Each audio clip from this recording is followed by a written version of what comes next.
तो हम शुरू करते हैं फोर्थ डे।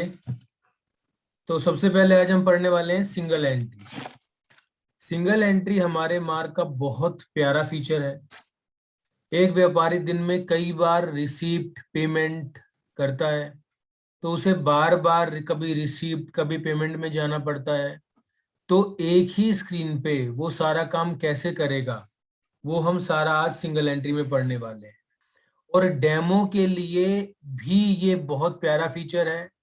आप डेमो के दौरान अपने प्रोस्पेक्ट को बोल सकते हो कि सर किसी और सॉफ्टवेयर के अंदर आपको मल्टीपल रिसीप्ट मल्टीपल पेमेंट चढ़ाने के लिए अलग अलग स्क्रीन पे जाना पड़ता है, बट यूजिंग मार्क सॉफ्टवेयर आपको कहीं भी नहीं जाना पड़ेगा। आप एक ही स्क्रीन पर मल्टीपल एंट्रीज कर सकते हो, रिसीप्ट की और पेमेंट की। तो इसके लिए हम लोग अकाउंट्स में जाते हैं, आता है सिंगल एंट्री का ऑप्शन। यहाँ जाते हैं कैश एंड बैंक के अंदर। ये पूछता है आपसे मल्टीपल एंट्री आपको कैश की करनी है बैंक की करनी है। मैंने कहा मुझे कैश की करनी है। अब अगर यहां पर क्रेडिट है तो कैश डेबिट हो जाएगा, और हमने अगर यहाँ डेबिट कर दिया तो कैश क्रेडिट हो जाएगा। तो आप लोग सभी जानते हैं cash account debit to party, मतलब पार्टी से पैसा मिला। तो मैंने एंटर मारा यहाँ पर मेरे पास मेरे क्रेडिटर उठकर आ गए। एंटर मारा, मैंने बोला इससे 1000 रुपए मिले। पहले डेट आई है, उसके बाद अमाउंट डालना है। अगर लगता है कुछ कम पैसे रह गए हैं तो वो कम डाल सकते हैं। अब ये पूछ रहा है किस बिल के अगेंस्ट एडजस्ट करने हैं। हमने कहा इस बिल के अगेंस्ट एडजस्ट करने हैं। लो जी, अब यहाँ डेबिट कर दिया, या मैंने डाला सैलरी। फिर आप डेट चेंज कर सकते हो अगर आप चाहो तो not only single screen we can do multiple receipt and payment entry, बल्कि हम लोग डेट भी डिफरेंट सेलेक्ट कर सकते हैं। मैं फिलहाल यहाँ 15 रहने देता हूं। तो जैसे ही हम लोगों ने पेमेंट की एंट्री आई तो बाय डिफॉल्ट हमारा कर्सर पेमेंट में उठकर आ गया।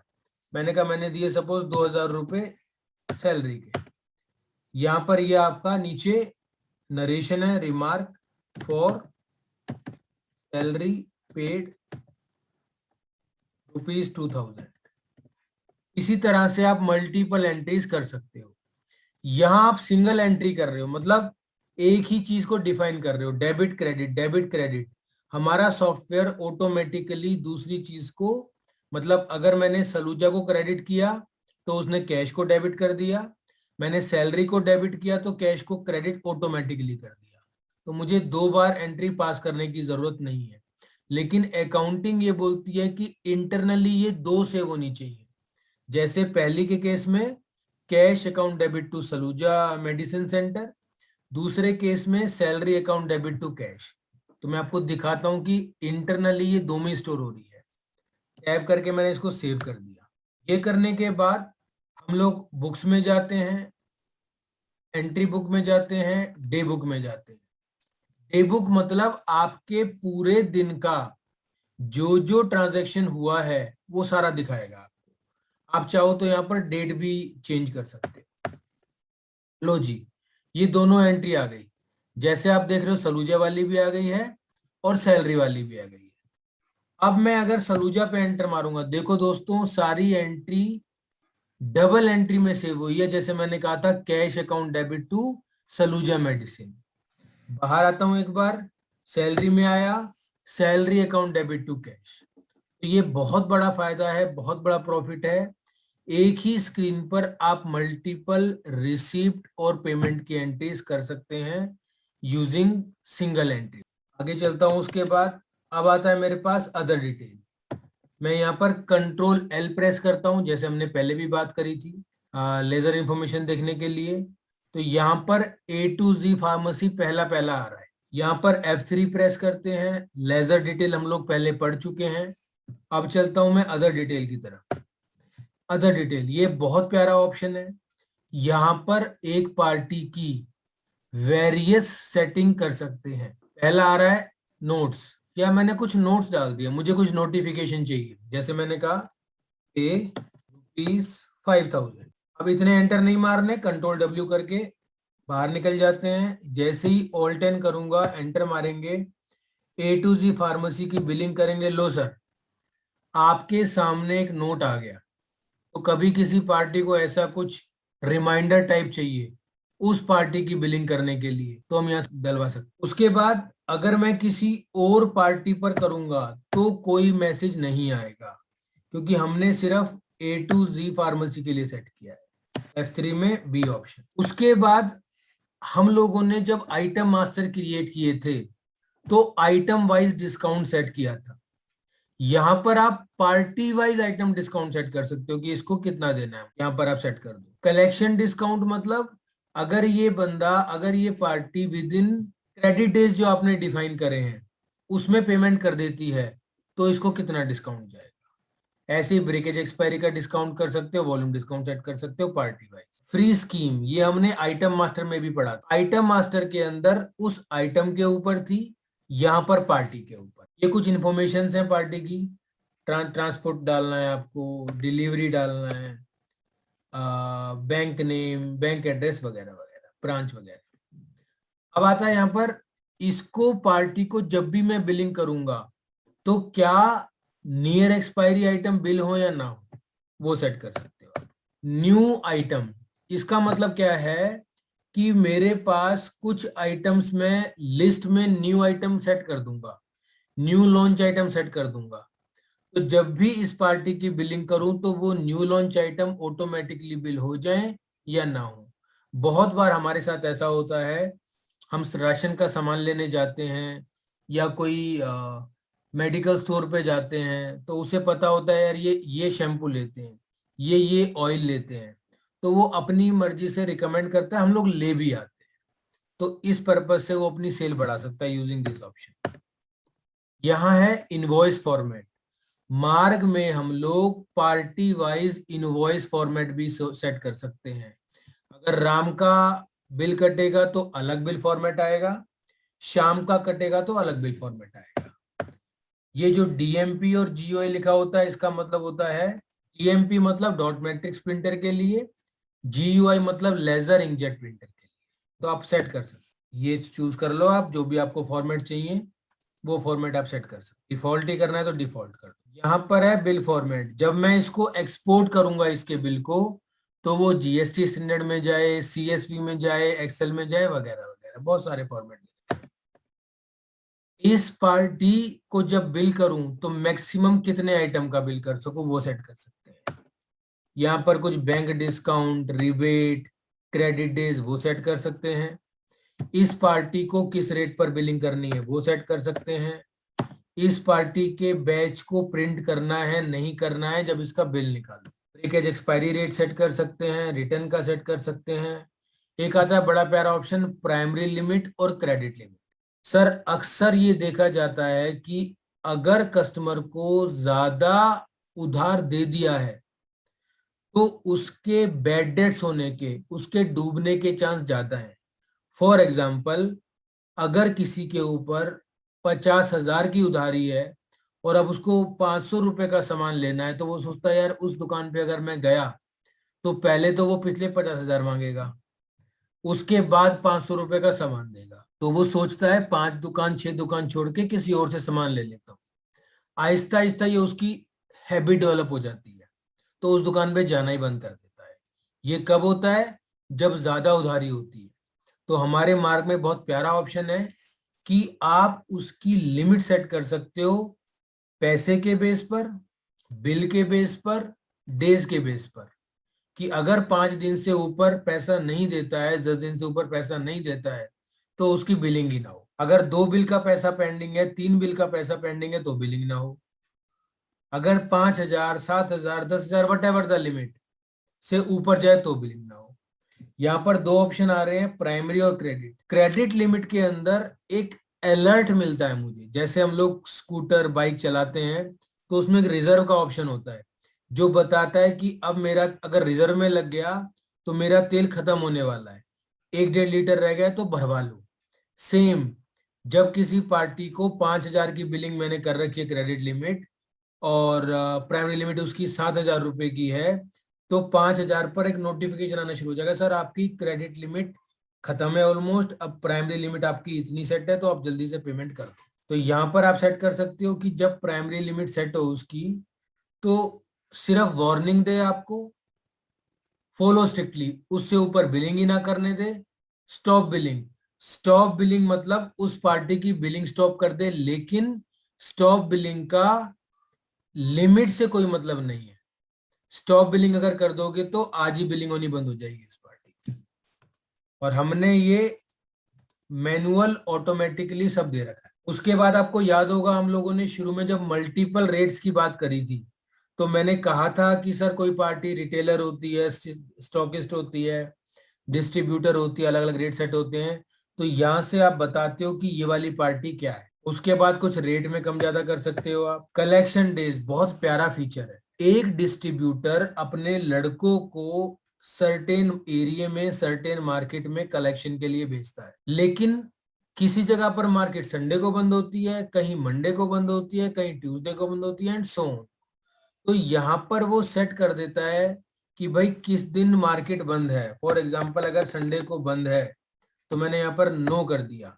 इसका मतलब क्या हुआ कि जब मैं कलेक्शन डेज निकालूंगा, कलेक्शन की लिस्ट निकालूंगा, तो अगर जैसे कल था हमारे पास 14, तो 14 तारीख की लिस्ट में इस पार्टी का नाम नहीं आएगा, क्योंकि ये बंद है संडे को। उसी तरीके से अगर आप डेज भी डिफाइन करना चाहो, 5, 10, 15, 20, तो डेज भी सेट कर सकते हो। यहाँ पर आप पेमेंट की लिमिट सेट कर सकते हो। ये पार्टी लोकल है, सेंट्रल है, वो सेट कर सकते हो, लेकिन आजकल हमारा जीएसटी नंबर से ही पता लग जाता है। अब आता है हमारा एक और बहुत प्यारा feature, which is reorder management. हम लोग इसको भी अपने सॉफ्टवेयर का यूएसपी बोलते हैं। USP stand for unique selling point. देखो सर, जब भी हम सेल्स में जाते हैं, कुछ चीजें बेचते हैं, कोई माल बेचते हैं, तो कुछ ऐसी स्पेसिफिक चीजें होती हैं जो ज्यादा इंपॉर्टेंट होती हैं। तो इसी तरीके से हमारे कई फीचर ऐसे हैं जिससे बिजनेसमैन को फायदा होता है। हम लोगों ने पहले भी बात कर रखी है, हम ऑप्शंस ना बोलकर उसको बेनिफिट्स बोलते हैं कि आपको इससे ये बेनिफिट होने वाला है। तो अब मैं बात कर रहा हूं आपसे रीऑर्डर की। देखो सर, अगर किसी को कोई सामान लेना है, चाहे वो खाने पीने का हो, चाहे वो दवाइयां हो, अगर किसी को आज फीवर है और वो अपने एक लगे बंदे केमिस्ट के पास गया और उसके पास वो दवा नहीं है, तो ऐसा नहीं होगा कि वो कहे केमिस्ट की सर मेरे पास ये दवा कल आएगी, परसों आएगी, आप परसों, कल या परसों आकर ले जाना। ऐसा नहीं होगा। वो अभी किसी दूसरे केमिस्ट के पास जाएगा कस्टमर और दवा ले लेगा। तो ऐसी कंडीशन में दुकानदार का नुकसान होता है केमिस्ट का, क्योंकि दवा नहीं थी तो वो बगल वाले पे चला गया। कई बार ऐसा भी होता है कि वो जो बगल बगल वाला है वो जानता है कि अरे तो उसका कस्टमर था, तो वो थोड़ा सस्ता देता है। अब कस्टमर को क्लिक करता है, मैं जिससे परमानेंट ला रहा था वो ये पत्ता दे रहा था 35 रुपए का, इसने दिया है मुझे 32 रुपए का, 32 में, तो शायद वो परमानेंट कस्टमर उसका बन जाता है। तो इन सब से बचने के लिए हम लोग सेट कर देते हैं कि किसी आइटम की शॉर्टेज ही ना हो। शॉर्टेज ना हो उसके लिए हमने बिलिंग के टाइम पर ही बड़ा प्यारा फीचर दे रखा है। तो मैं दिखाता हूं, ये पूरा प्रोसेस रीऑर्डर में आएगा। थोड़ा ध्यान से देखना, थोड़ा सा लेंथी जाएगा ये, तो समझ लेना इसको बहुत ध्यान से। तो जैसे मैं बिलिंग करता हूं, बिलिंग के टाइम पर यहाँ पर जब आइटम लिस्ट खुलकर आती है तो सभी आइटम का स्टॉक क्वांटिटी दिखता है। देखो सर, दिख रहा है, ये सभी आइटम का स्टॉक क्वांटिटी दिख रहा है। अब जैसे ये कार्नीटर इंजेक्शन आ रहा है, अब दिख रहा है 4 ही पीस पड़े हैं, मुझे इसके पीस कम से कम 20 तो रखने होते हैं, तो मुझे 16 का और ऑर्डर करना है। तो शिफ्ट स्टार दबाएंगे यहाँ पर, शिफ्ट स्टार, और यहाँ पर शॉर्टेज मैंने 16 की डिफाइन करी, एंटर मारा। लो जी, ये मेरा इंजेक्शन है एल्डर इंडिया का, कंपनी का इंजेक्शन है एल्डर इंडिया का। अब मैं बाहर आ गया, ये मैंने शॉर्टेज डिफाइन करके एक काम कर दिया। अब यहां पर हमारे पास एक फीचर आता है शॉर्टेज रिपोर्ट का, होल शॉर्टेज। सर देखो, यहां पर कार्नीटर इंजेक्शन की शॉर्टेज दिखा रहा है आपको 16 और स्टॉक दिखा रहा है 4। अब एल्डर इंडिया का आइटम है। अब ऑफ कोर्स अगर मुझे सैमसंग का मोबाइल लेना है तो मैं ओप्पो के शोरूम पर नहीं जाऊंगा। इसी तरह अगर मुझे एल्डर इंडिया की आइटम मंगवानी है तो पहले मैं देखूंगा कि कौन सा डिस्ट्रीब्यूटर इस कंपनी में डील करता है। उसके लिए मास्टर में जाते हैं, यहाँ ऑप्शन आता है सप्लायर वर्सेस कंपनी, इस पे क्लिक करता हूं तो यहां पर देखा मैंने सपोज सीगुल। सर देखो सीगुल का एल्डर इंडिया में नहीं लगा हुआ है। एस्केप करता हूं, रैनबैक्सी में जाता हूं, रैनबैक्सी भी एल्डर एल्डर इंडिया में डील नहीं करता। मैं एंटर मारता हूं, यहाँ यस कर दे, इनका रैनबैक्सी डील करता है। तो अपनी मर्जी से आप सेट कर सकते हो कौन सा डिस्ट्रीब्यूटर कौन सी कंपनी में डील करता है। तो मैंने इसको यस कर दिया, अब एस्केप करा। अब यहाँ ऑप्शन मिलता है रीऑर्डर का, रीऑर्डर पे जाते हैं, मुझे रीऑर्डर करना है, एंटर मारता हूँ। सर सप्लायर मैं मैन्युअली सेलेक्ट करूंगा, कंपनी कंपनी कौन सी थी, एल्डर इंडिया। सर अब यहां बड़ी प्यारी चीज है, ये आपको वेरियस फैक्टर्स के ऊपर रीऑर्डर जनरेट करने की फैसिलिटी देता है। सेल्स बेस पर एक हफ्ते में जितना माल बिका है उतने ऑर्डर लेना है, मैनुअल बेसिस पर जितना भी इशू किया है, लास्ट ईयर की सेल के बेस पर, शॉर्टेज की बेस पर, टुडे के बेस पर, सो एंड सो। मैं यहाँ पर पहले कर देता हूं शॉर्टेज बेस पर सभी आइटम का यस, एंटर एंटर। लो सर कार्नीटर इंजेक्शन ऑटोमेटिकली उठ के आ गया मेरे उस कंपनी का आइटम। अब मैं यहाँ पर एस्केप करता हूं, बोलता है जनरेट परचेज ऑर्डर, मैंने कहा यस। लो सर तो मेरा रीऑर्डर जनरेट हो गया। मैं जब इसको देखूंगा परचेज चढ़ाऊंगा तो ये मेरा उठकर आ जाएगा, एंटर सीगुल सिलेक्टेड, स्पेशल मारा, एंटर मारा। लो जी तो ये मेरा उस रीऑर्डर से उठकर आ गया है। जब मैं शॉर्टेज बेस पर बनाता हूं तो मुझे पता होता है कि कौन सी आइटम कितने कितने स्टॉक में है। आपने जैसे देखा यहीं पर आपको दिखाता भी है सारा। ये है मेरा शॉर्टेज। उसके बाद अगला फीचर आता है हमारे पास पीडीसी मैनेजमेंट। पीडीसी और बिल टैगिंग, ये दो ऑप्शन मैं आपको वर्बली बता रहा हूं। इनको आप अगर डिटेल में चाहो देखना तो एक बार tutorial.marcomputer पे देख लेना, सिर्फ कंसेप्ट समझ लीजिए। पीडीसी मैनेजमेंट क्या होता है? पीडीसी मैनेजमेंट होता है मेरे पास मल्टीपल चेक आते हैं, एक कल क्लियर होगा, एक परसों क्लियर होगा, एक 4 दिन बाद क्लियर होगा, 10 दिन बाद क्लियर होगा। किस किस पार्टी के चेक आए हैं, कब कब डेट है उनकी, क्या मैंने बैंक में जमा कराया नहीं कराया, क्या वो क्लियर हुआ नहीं हुआ, वो बाउंस तो नहीं हो गया, अगर बाउंस हो गया तो बैंक ने कोई चार्जेस लगाए उसके ऊपर, और क्या वो चार्जेस मैं कस्टमर से लेना चाहता हूं।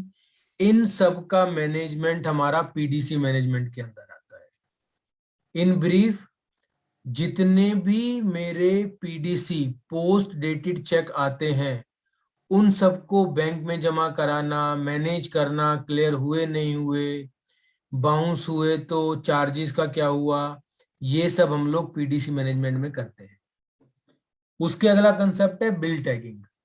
जैसा मैंने पहले भी बोला था कि डिस्ट्रीब्यूटर जो माल बेचता है उसके लड़के शाम को जाकर कलेक्शन लाते। अब कलेक्शन लाना भी थोड़ा चैलेंजिंग होता है।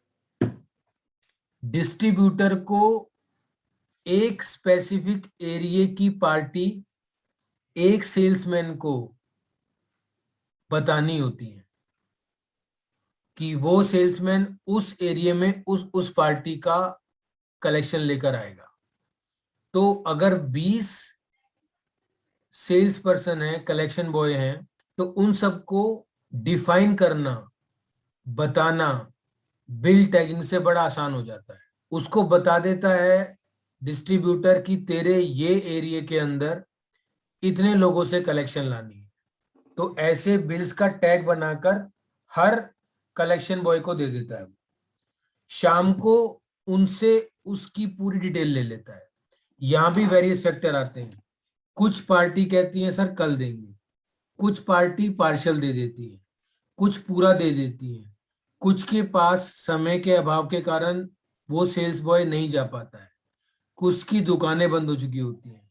तो ऐसी चीजों का सारा मैनेजमेंट हमारे बिल टैगिंग से किया जाता है। तो डिस्ट्रीब्यूटर लोगों के लिए बहुत अच्छा फीचर है भाई। अगला आता है हमारे पास फ्रीक्वेंट वाउचर। ये भी बहुत प्यारा फीचर है, इसको मैं दिखा रहा हूं आपको, ध्यान से देखना please. Final account, profit and loss, लो जी, यहां दिखा रहा है 5,19,457 रुपए प्रॉफिट। अब फ्रीक्वेंट वाउचर क्या करता है? फ्रीक्वेंट वाउचर मल्टीपल एंट्रीज को एक साथ मार देता है।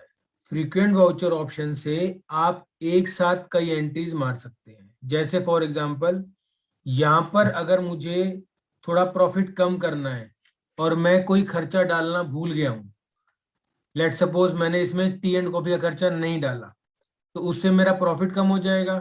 प्रॉफिट कम होगा तो टैक्स कम हो जाएगा, क्योंकि एक्सपेंस बढ़ते हैं तो प्रॉफिट कम होता है। तो अब अगर मुझे पूरे साल के चाय कॉफी के खर्चे डालने हैं, 365 दिन साल में होते हैं, अगर हम एक दिन छुट्टी भी मार लें हफ्ते की, 52 संडे समथिंग करके कुछ फेस्टिवल मान लें, तो मोटा मोटा 300 दिन तो हम काम करते ही हैं। तो 300 दिन की एंट्री एक साथ मारना बड़ा टफ होता है। तो फ्रीक्वेंट वाउचर हमारा इस काम को 10-20 सेकंड में हार्डली कर देता है। ये बहुत प्यारा ऑप्शन है। डेमो में आप इसे अपने क्लाइंट को दिखा सकते हो, प्लीज ध्यान से देखना। Accounts, frequent voucher, on amount, ये पूछता है कौन सा खर्चा है, मैंने कहा टी एंड कॉफी। यहाँ पर नहीं आ रहा टी एंड कॉफी, तो हम लोग F2 दबाकर एक्सपेंस इनडायरेक्ट के अंदर टी एंड कॉफी बना लेते हैं। कंट्रोल W से टी एंड कॉफी। ये विंडो ही सारी चीजों को डिफाइन करती है। यहां बोलता है कैश एंट्री करनी है, टी एंड कॉफी खर्चा डेबिट ही होगा। सर अब देखो, टी एंड कॉफी भी ऐसा नहीं है कि सेम अमाउंट में होगा, किसी दिन 4 कप फालतू आ गए, किसी दिन 4 कप कम आ गए। तो ये बोलता है मेरे से यार उसकी रेंज अमाउंट बता दो।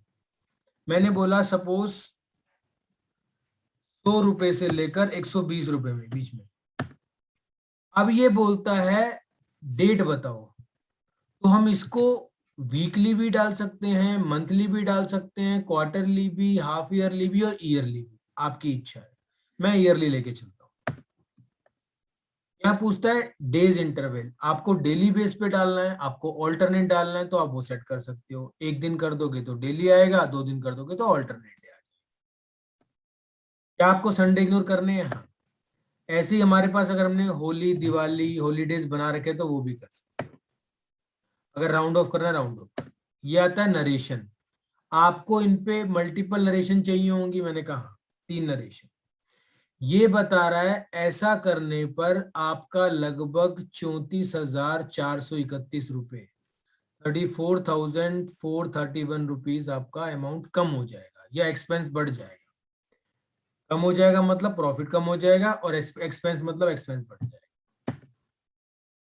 एंटर मार देता हूं। ये पहली narration for tea and coffee, being paid for tea for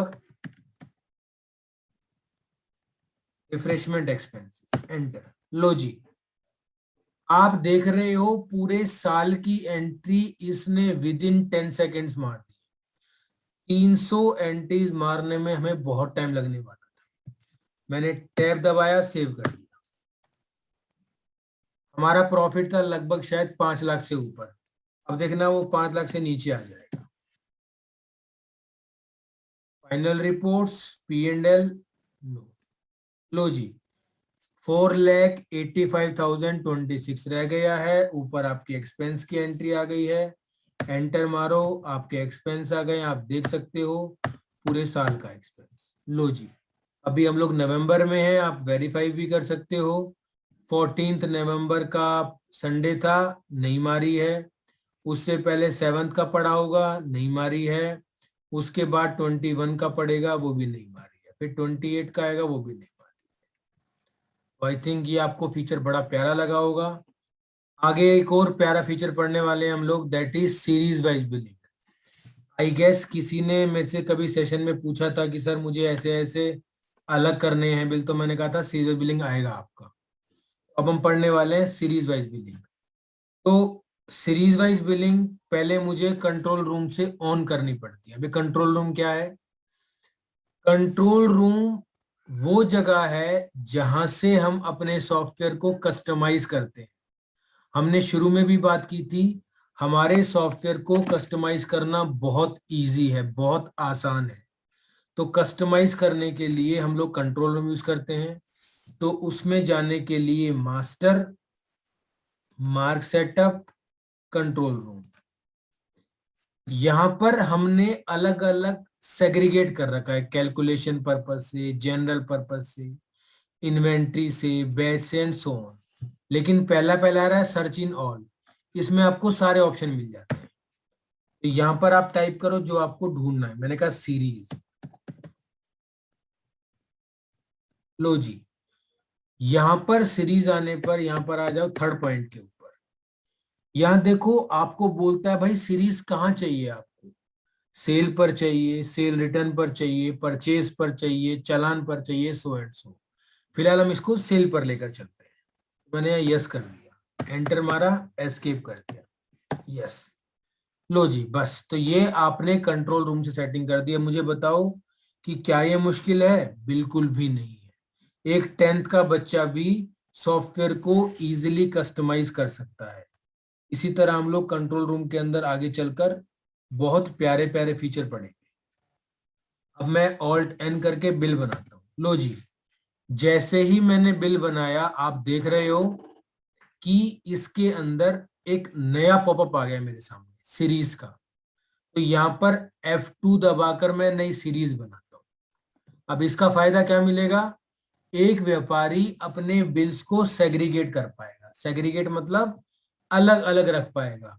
cash के अलग, क्रेडिट के अलग, रिटेल के अलग, होलसेल के अलग, कंपनी वाइज चाहे वो भी कर सकता है। फॉर एग्जांपल वो बोलता है जी सोनी के एलईडी का मुझे अलग बिल काटना है और सैमसंग की एलईडी का अलग काटना है, तो कंपनी वाइज भी सेग्रीगेट कर सकता है। फिलहाल हम रिटेल होलसेल ले लेते हैं। तो यहाँ पर बोलता है, मैंने बोला आरटी, सीरीज का नाम डाल दिया, यहाँ डिटेल डाल दी रिटेल।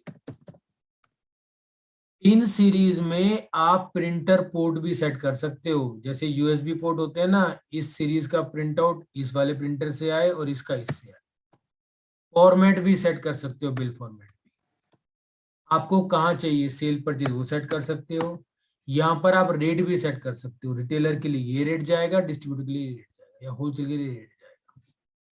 एंटर मारा, लो जी, तो यहाँ आपने एक बिलिंग कर दी रिटेल की। आपने नोटिस कर लिया होगा आपका बिल नंबर बदल गया है। देखो आरटीए लगा आ गया है आगे। जहां अब तक 001 000 लगा आ रहा था, वहां पर अब आरटीए लगा आ रहा है। सेव कर दिया, ऑल्ट एन दबाया, एक और नई सीरीज बनाई F2 की, WH होलसेल। ये चीज हम बात कर ही चुके हैं। बिलाल को कर दी। लो जी, अब जब ऑल्ट एम दबाओगे, आप एंटर मारोगे, ऑल करोगे, तो यहां पर आपकी सीरीज खुलकर आ जाएगी। तो व्यापारी देख सकता है, उसको रिटेल के बिल देखने हैं, होलसेल के देखने हैं। उसने आरटी पे एंटर मारा, देखो जी सिर्फ रिटेल सीरीज के बिल आ गए। ऑल्ट एम एंटर, होलसेल पर मारा, होलसेल सीरीज के बिल आ गए। उसका आप देख सकते हो बिल नंबर चेंज हो गया है। ऑल्ट एम दबाया, और अगर खाली स्पेस जो पहला ब्लैंक आ रहा है वहां मारोगे तो सारे आ जाएंगे। लो जी, ये आपके पुराने वाले आ गए, 001 वाले, 2 वाले, 3 वाले, और ये आपने जो अभी बनाई है सीरीज, वो सीरीज वाले आ गए। तो आप wholesale, retail, cash, credit, company wise easily अपने सारे बिल्स को मैनेज कर सकते हो। ये था हमारा सीरीज वाइज बिल। अब चलते हैं हम नेक्स्ट कंसेप्ट के ऊपर, जिसका नाम है यूजर क्रिएशन। तो यूजर क्रिएशन के अंदर आप देखो यहाँ पर मार्क लिखा हुआ आ रहा है आपके सामने। अब यहाँ पर ये पहले पहले यूजर के लिए मैं क्या करता हूं, मास्टर में जाता हूं, पासवर्ड पावर में जाता हूं, ऑपरेटर्स में जाता हूं। यहां पर देखो बाय डिफॉल्ट 3 यूजर बने आ रहे हैं। अभी जो आपको ऊपर मार्क दिखा रहा है वहां पर मार्क यूजर बना हुआ है। तो अब आप एक नया यूजर क्रिएट करोगे। यहां पर मैंने बोला नया यूजर मैंने बना दिया, इसके अंदर F2 करा, को पता ही है नया के लिए, न्यू क्रिएशन के लिए F2। मैंने एक नया यूजर बना दिया, इसके अंदर किरण, पासवर्ड किरण। यहाँ पर आप विंडोज के यूजर वाइज, कंप्यूटर वाइज भी सेट कर सकते हो। यहाँ पर इसको ऑपरेटर लेता हूं और यस कर देता हूं। लो जी, एस्केप करा, यस करा। कोई इंफॉर्मेशन मांग रहा है नाम वगैरह की, वो डाल देता हूं। लो जी, किरण नाम का यूजर आ गया। तो ये था नया यूजर बनना। F3 करके आप इसमें मॉडिफिकेशन कर सकते हो। अब आप देख रहे हो ये जो मार्ग यूजर है ये है एडमिन, इसको सारी पावर है। ये यहां से नया यूजर भी बनाएगा, ये कंट्रोल रूम भी देखेगा, सब कुछ करेगा। अब यूजर को स्विच करने की शॉर्टकट है कंट्रोल यू। कंट्रोल यू दबाया और मैंने किरण से लॉगिन करने डाला, किरण। लो जी, ये किरण यूजर आ गया यहाँ पर। और यहाँ देखो आप, उसके पास अब ऑपरेटर बनाने की, कंट्रोल रूम सेट करने की परमिशन नहीं है, क्योंकि यूजर को लिमिटेड परमिशन मिलती है, एडमिन को सारी परमिशन मिलती है। अब कंट्रोल यू करता हूं दोबारा से और दोबारा मार्क टाइप करता हूं। अब अगर एडमिन को यूजर के राइट सेट करने हैं तो वो भी कर सकता है। कैसे? मास्टर्स, ऑपरेटर, किरण यूजर, एंटर मारा, ये लो जी, ये उसके सारे राइट्स आ गए। जैसे इसको इन्वेंट्री अलाउ करनी है, अकाउंटिंग अलाउ करनी है, दोनों करना है। वाउचर एंट्री पास कर सके ना कर सके, सो एंड सो। तो आप अपने यूजर को अपने अकॉर्डिंग सारे राइट्स दे सकते हो। अब एक और बहुत प्यारी चीज की तरफ चल रहा हूं मैं। मैंने आपको शुरू में कहा था कि यूजर को जितना आसान सॉफ्टवेयर मिलता है उतना ही वो प्रभावित होता है। हम लोग क्यों ज्यादा सीखते हैं? क्योंकि हमें मल्टीपल टाइप के यूजर्स मिलते हैं, तो उनको सेटिस्फाई करना हमारी ड्यूटी होती है। तो यहाँ पर हम लोग एक और चीज करने वाले हैं। हम लोग एक यूजर के लिए खुद का मेन्यू बनाने वाले हैं, जहां पर उसको स्पेसिफिक यूजफुल 10 12 15 फीचर ही देंगे हम। मैं थोड़े कम दूंगा, मैं सिखा रहा हूं क्योंकि मैं आपको, बट आप जब बनाएंगे तो 10 12 फीचर देंगे जो इंपॉर्टेंट है उसके लिए। तो बहुत ध्यान से देखना सर। तो अभी ये मार्क से लॉगिन है, मैं बना देता हूं ये किरण यूजर के लिए। एंटर मारता हूं, यहां टाइप करूंगा माई मेन्यू, और यहां पर सर पहला ऑप्शन आ रहा है, उसमें कर दूंगा F, my own menu, enter, और बाहर आ जाऊंगा। अब ये बोल रहा है क्या आपको माई मेन्यू चेंज करना है इसका? मैंने कहा यस। कहता है ऑप्शन कौन कौन से देने बताओ। मैंने कहा ये बंदा लेजर बना सके, न्यू लेजर, एंटर। ये बंदा सेल कर सके, सेल बिल। ये बंदा परचेज भी चढ़ा सके, परचेज बिल। ये मेरा स्टॉक भी देख सके। लो जी, ये मैंने 4 परमिशन दिए, क्लोज कर दिया इसको, AIRAN। लो जी, आप देख पा रहे हो सर कि इस यूजर के पास सिर्फ और सिर्फ एक मेन्यू, माई मेन्यू, जहां पर वो सेल कर सकता है, लेजर बना सकता है, परचेज कर सकता है, क्लोजिंग स्टॉक कर सकता है। तो ये सिक्योरिटी पर्पस से भी और ईज के पर्पस से भी उसके लिए बड़ा प्यारा ऑप्शन है। तो आपको अगर लगता है किसी ऐसे कस्टमर को डेमो दे रहे हो जो सिर्फ अपने मतलब की चीजें देखना चाहता है, तो आप उसको यहीं पर मेन्यू में, माई मेन्यू में 10 12 ऑप्शन दिखा दो, बोलो बस सर यही है सॉफ्टवेयर हमारा। फिर वो कुछ बोलता है ये चाहिए वो चाहिए, तो आप ऐड करा सकते। अब हम पढ़ते हैं बैकअप्स के बारे में। मार्क का बैकअप मैकेनिज्म बहुत बढ़िया है। आप जैसे चाहो जहां चाहो बैकअप ले सकते हो।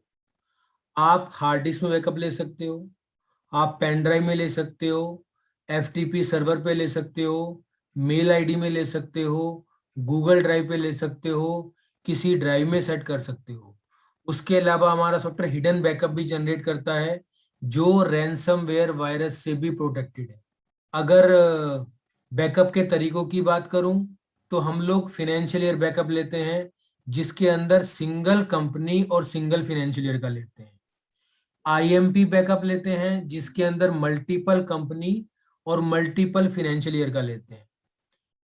सर्वर बैकअप जो ऑटोमेटिकली लेता है बैकअप, आपको कुछ करने की जरूरत नहीं है, आप सिर्फ सेट कर दोगे किस कितने बजे किस जगह पर बैकअप लेना है, ऑटोमेटिकली लेना शुरू कर देगा। तो जो बहुत ज्यादा सबसे ज्यादा यूज करते हैं फाइनेंशियल ईयर बैकअप, वो मैं आपको दिखा देता हूं।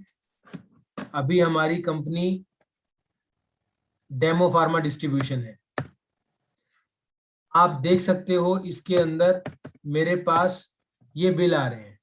नो बिल तो नॉर्मल है, फिर दो हमने जो बनाए सीरीज के वो वाले। तो पहले मैं बैकअप लेता हूँ, ऑल्ट एक्स दबाता हूँ, कंपनी पे एंटर मारता हूँ और यहाँ करते हैं backup of financial year, enter. ये पूछता है मुझे पाथ बताओ, तो मैंने बोला यहाँ पर मेरा जो पाथ है वो डी ड्राइव के अंदर मार्क बैक फोल्डर जो मैंने बताया था आपको वो है। एंटर मारा। ये सर अलग ऑप्शन है, आपको क्लाउड पे लेना है, एफटीपी सर्वर, मेल वगैरह पर। लो जी, आपको डेट भी दिखाता है आपने कब बैकअप लिया है, 15/11 को। अब मैं इस कंपनी को खोल लेता हूं।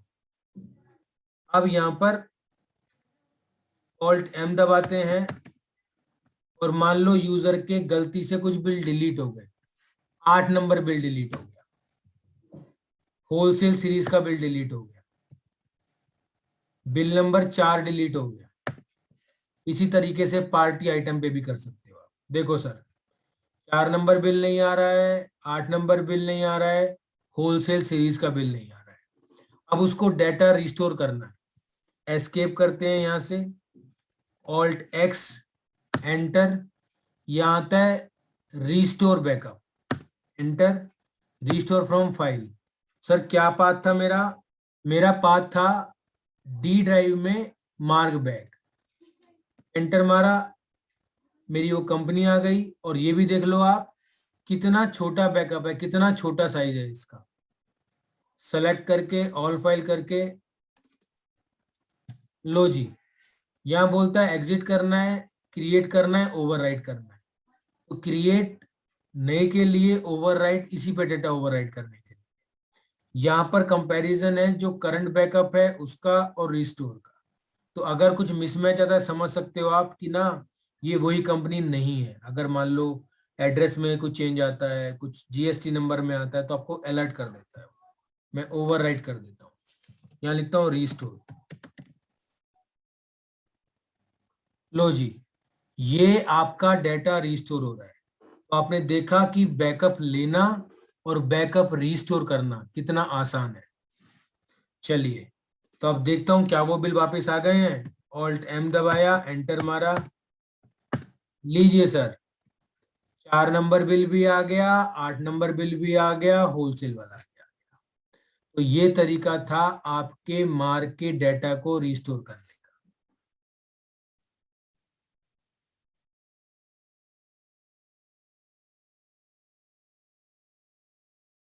चलिए, उसके बाद हमने शुरू में पढ़ा था कि हमारा जैसे ही मार्क स्टार्ट होता है एक सर्वर डॉट exe चलती है जिसमें ऑटोमेटिकली बैकअप का ऑप्शन मिलता है।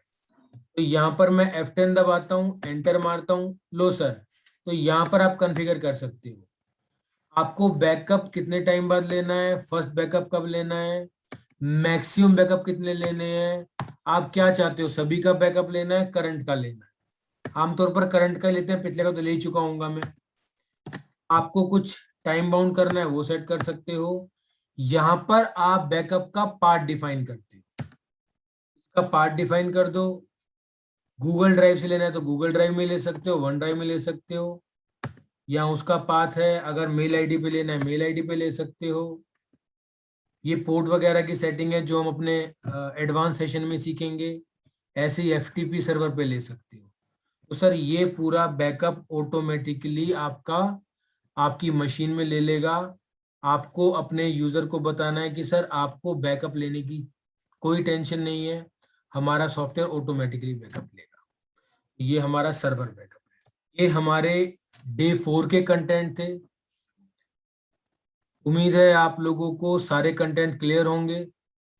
सेशन ज्वाइन करने के लिए बहुत बहुत धन्यवाद। Bye bye, take care.